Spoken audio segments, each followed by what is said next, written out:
j'essaye de me poser le moins de questions possible quand j'écris pour pas me faire rattraper par le doute, enfin par trop de doutes. Et ce qui fait que finalement sur des poèmes ou des textes courts, j'ai encore une fois j'ai un temps de je prends un temps de retravail qui est très léger, parce que pour moi j'ai l'impression que si je suis obligée de trop le retravailler derrière, c'est que c'est pas ça que j'ai voulu faire en fait, et que ça me convient pas dans le rendu.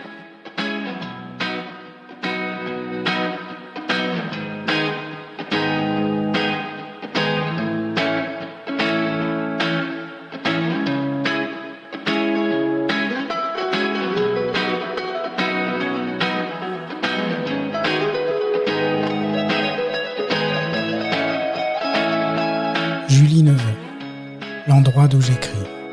Le temps est pour elle un paramètre essentiel de son écriture. C'est comme un espace de liberté. Il lui permet de faire jaillir une écriture à l'énergie spontanée et toujours sur papier. Bonjour Julie Neveu. Bonjour Benjamin. Je veux commencer cet entretien en te demandant de nous décrire où tu te situes actuellement.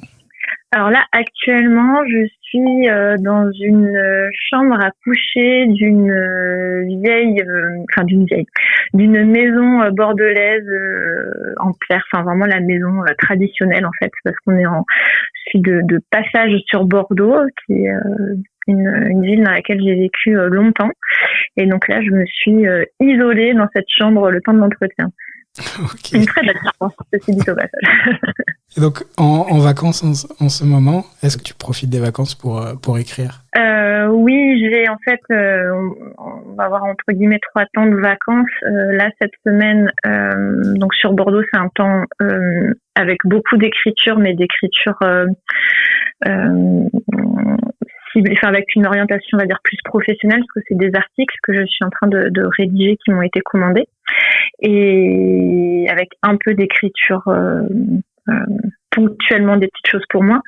Et par contre, effectivement, les 2 semaines qui suivent, où je serai dans 2 lieux différents, là, il y aura plus du tout de pro, et l'écriture qui s'exprimera, ça sera que du perso par rapport à ce qui vient ou ce qui viendra pas aussi. Je me mets aucune obligation d'écrire en général, et surtout moi pendant les vacances. Et tu travailles actuellement sur un projet particulier d'écriture ?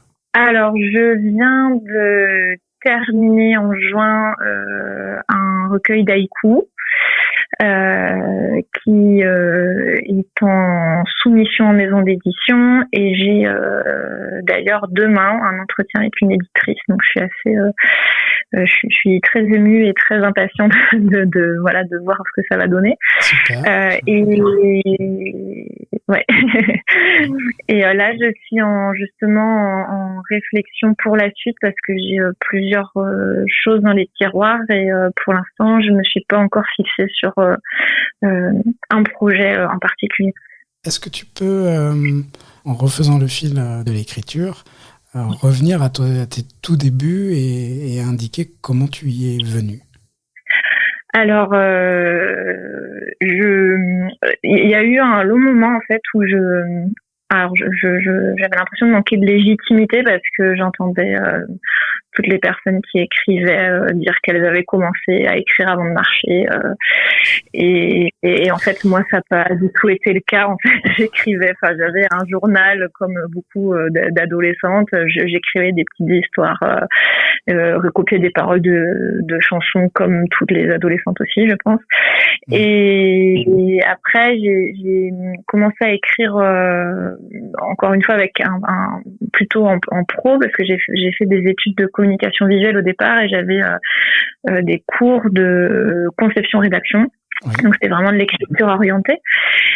Et donc ça m'a suivi pendant, on va dire, une 20aine d'années, entre mes études et puis quand j'ai travaillé par la suite. Après, j'ai fait une reconversion professionnelle, et donc aujourd'hui, je suis thérapeute. Enfin, depuis 6 ans, je suis thérapeute. Et il y a eu un gros laps de temps où j'ai pas du tout écrit, et encore moins pour moi. Et c'est revenu il y a 3 ans par le biais d'ateliers d'écriture, en fait. D'accord. Et par contre, quand j'ai mis le pied dedans, là, ça a été, je me suis fait engloutir positivement. par plaisir, littéralement. Une rencontre exceptionnelle, l'écriture. Et alors, où est-ce que tu te situes quand tu écris?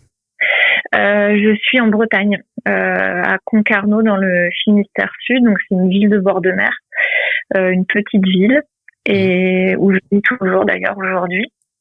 Et c'est vraiment là que, alors c'est là en présentiel, et après c'est aussi beaucoup en distanciel.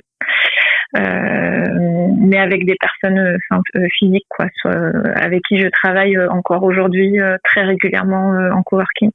Donc il y a vraiment la présence physique en Bretagne, et puis après par contre une interaction on va dire constante avec plein d'autres régions de France, quoi.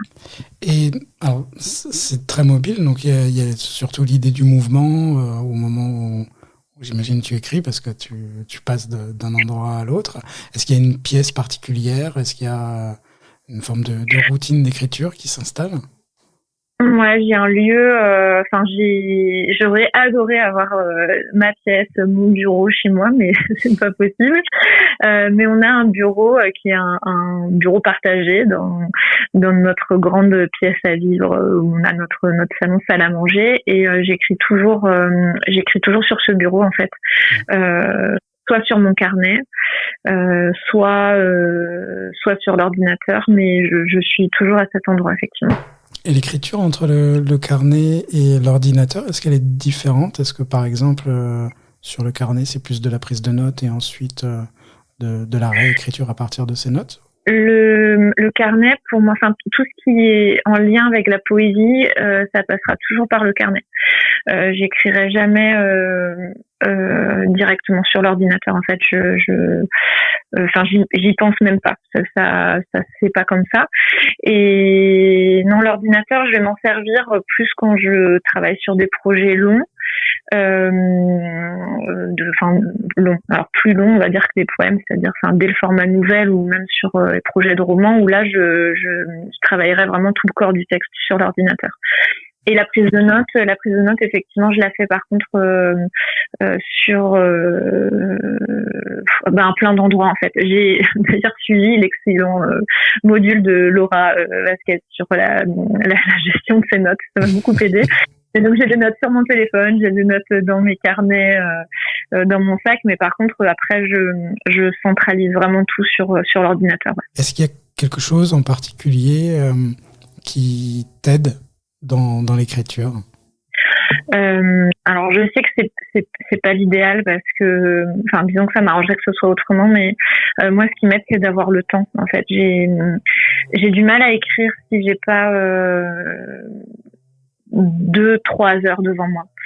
Je peux écrire des petites choses à la volée, c'est ce que je fais sur des textes vraiment très courts ou des tout petits poèmes, mais dès que j'ai besoin de m'immerger dans un projet ou dans une histoire, ou de remettre vraiment entièrement dedans, j'ai besoin de ce temps-là, en fait, pour de savoir d'avance que dans ma semaine j'ai cette matinée qui va être dédiée à ça, et je sais que toute la semaine ça infuse, et puis au moment où je sais que j'ai cette matinée, c'est vraiment facilitant pour moi de me mettre dedans, puis de profiter vraiment de cet espace-temps, quoi. Et est-ce que tu pourrais définir ton écriture? Disons que, en fait, quel que soit le type de projet, je pense qu'il y a quelque chose qui me caractérise pas mal, qui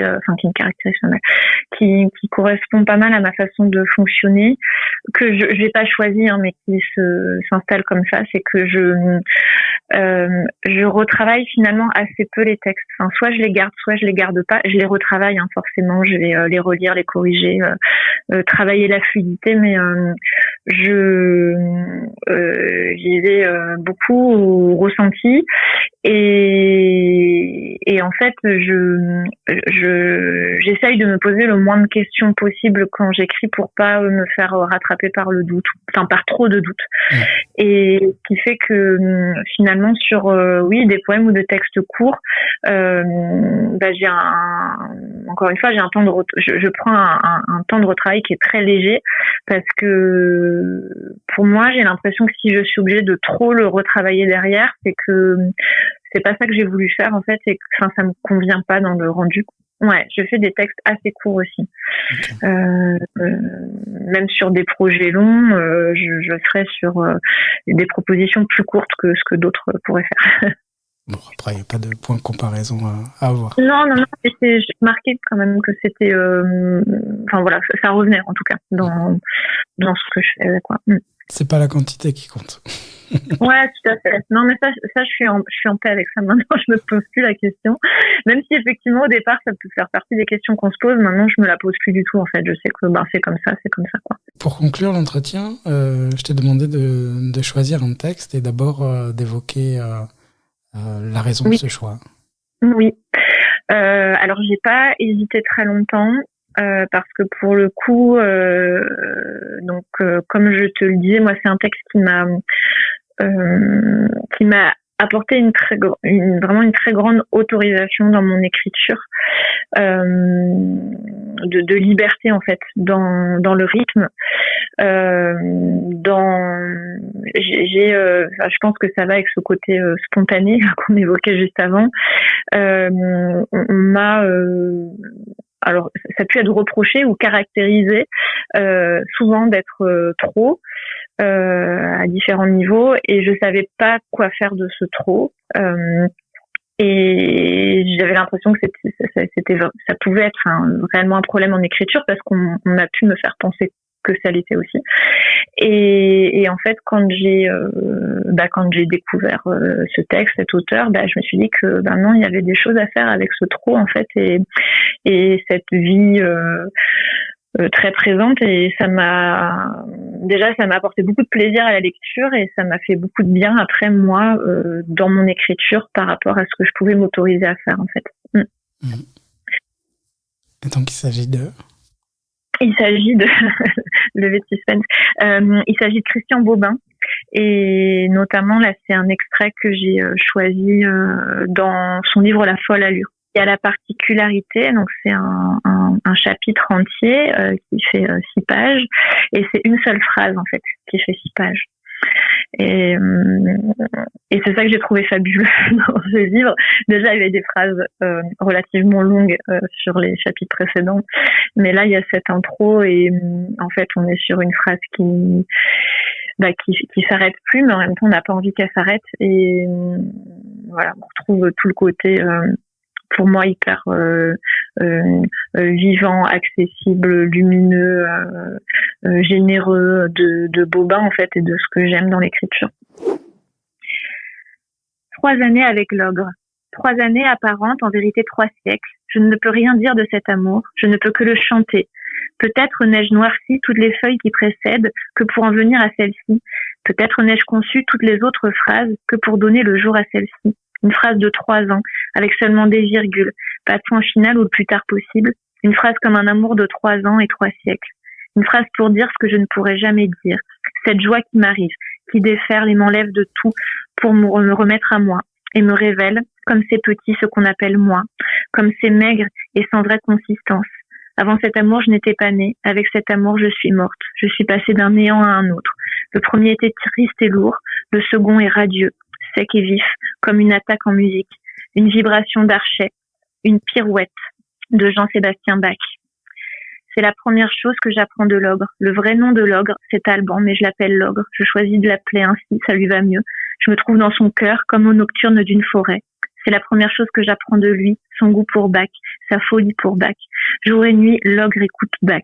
Jour et nuit, l'ogre célibataire écoute sa maman Bach. Un mur de disques près de son lit. L'œuvre intégrale du gros. Pas une interprétation ne manque. Au début, je regarde et je n'entends rien. Au début, Bach sort de la pièce. Quand j'y entre, on se croise sur le seuil. L'ogre ne met pas de disque au début quand je suis là. J'en tire vanité, j'en déduis ma puissance. Je suis aussi riche qu'une cantate de Bach. Ma présence est aussi fluide et cristalline que celle des chœurs. Violon, flûte et tout le bazar. Je vous jure que je pense ça. Si on disait vraiment partout et toujours ce qui nous chante dans la tête, la vie serait tellement plus drôle, plus déchirée peut-être, bien plus vivante. C'est ce que je fais avec Roman. Le premier soir, je lui raconte tout. le sauvetage de l'érable et le naufrage entre les bras de l'ogre. C'est ma dernière façon d'aimer Roman, une dernière chance, ne pas le ménager, ne pas faire du petit mari un petit malade, un petit enfant, un petit infirme. Tu m'aimes, Roman, tu dis m'aimer, alors voilà ce qui chahute mon corps, mon cœur. Voilà une brûlure toute fraîche, voilà de quoi je suis faite et défaite. J'aime un ogre, je ne sais rien de lui, je me sens merveilleusement libre dans le tour de ses bras, merveilleusement respirante, si libre et respirante que j'y retournerai. En même temps, je reste là, avec toi. Débrouille-toi avec ça, Roman. Débrouille-toi avec moi. J'ai le cœur pris par un flocon de neige. C'est joli comme image, tu ne trouves pas? Eh bien, ce n'est pas une image, c'est exactement ça. Il n'a rien à comprendre. Un flocon de neige ne dit rien de sensé. Un flocon de neige ne sait que danser au long de sa vie brève. Ma peau fond sous les mains de l'ogre. Ma peau et mon cœur fondent en dansant. Danse en fondant. Je peux te le dire autrement si tu veux. Je suis riche ce soir. Je suis riche et je ne t'ai rien volé. Merci pour cette lecture. Merci à toi. Et merci pour cet entretien. Avec grand plaisir.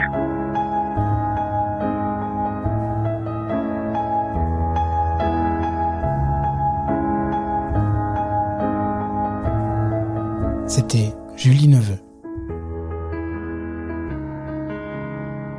L'endroit d'où j'écris. Au lendemain de notre entretien, Julie Neveu annonçait la bonne nouvelle.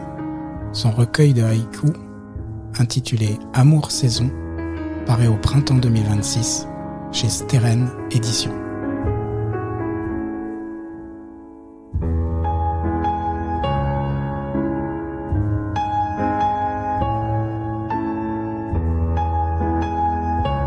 Une réalisation Benjamin Milazzo.